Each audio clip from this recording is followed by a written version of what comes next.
مردک شو کاری یافته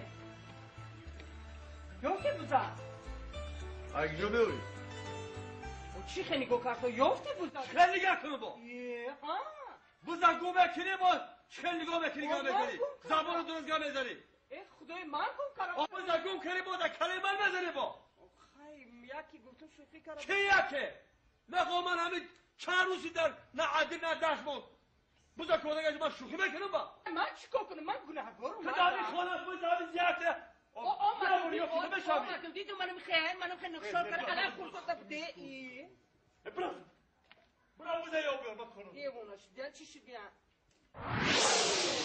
مرده چی بگی؟ ای یافتو بوزا یافتی؟ ای مرده یافتو کاری بزنی چی؟ میگم که رادیو اعلان نمیکنه در رادیو محلی 3 بار اعلان کردم 3 بار یافت نشد محلی در این نوحیه بیده آخی نوحیه؟ ها؟ میگی نوحیه برو مادر یکی مردک ها؟ خیلی مردک جون یا روی شوگر تیارم تیار؟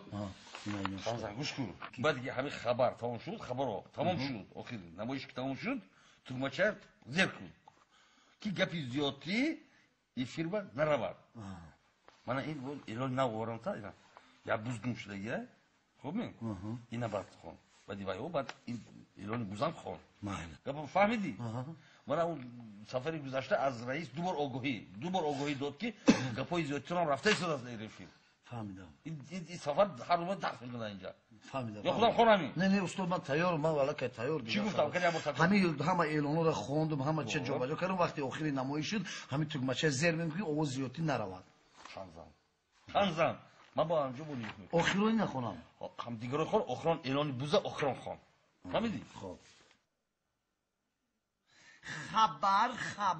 خبر آیا دوام فیلمی حامیان اگر ترجمه شود در بازار و مغازه ها پیستالت پلاستماسی میمونده باشد یا نه؟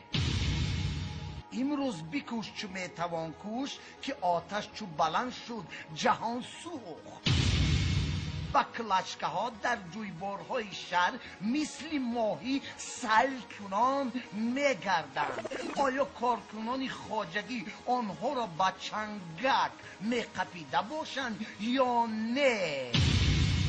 پسر بچه های کوچه جویبار بعد فروختن مید و فروختن کامپیوتر سر کردند. آیا بچه های کوچه چشمه سار کامپیوترها را میخریده باشند یا نه؟ اینک اعلان مطلع هست که دروازه را زنجیر بند و همسایت را دوز نگیر و مقال بزرگ زیر کاردی قصاب نرو که صاحبت را میجوید. ساکن دهه قلوختپه شاغلی بوزی کبودی شاخچونگکی موی کبودش را گم کرده است. کسی یابد کلان سال باشد توفه جامعه تاقی میان بند جوان باشد شیم و کستم و کرته. آیا دوز انصاف دارد یا بوز زیری کاردی قصاب می رود؟ میموری این بوز تمحکم بنده آخی ناشیدی شد کجا شد زیر کردی تو بچه